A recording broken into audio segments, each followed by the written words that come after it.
Variations are where builders make money or lose it, and the difference is almost always whether you got it approved before you did the work.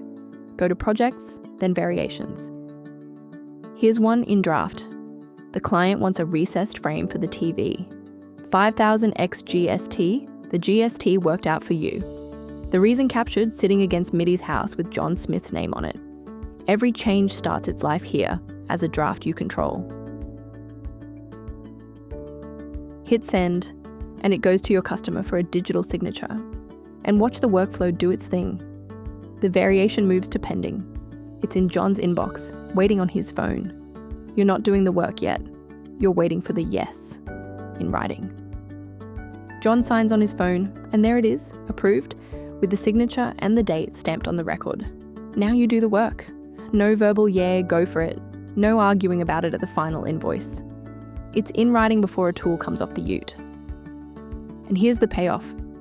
Back on the project, the approved variation has flowed straight into the numbers. Contract value adjusted, $5,000 of extra work on the books, nothing forgotten.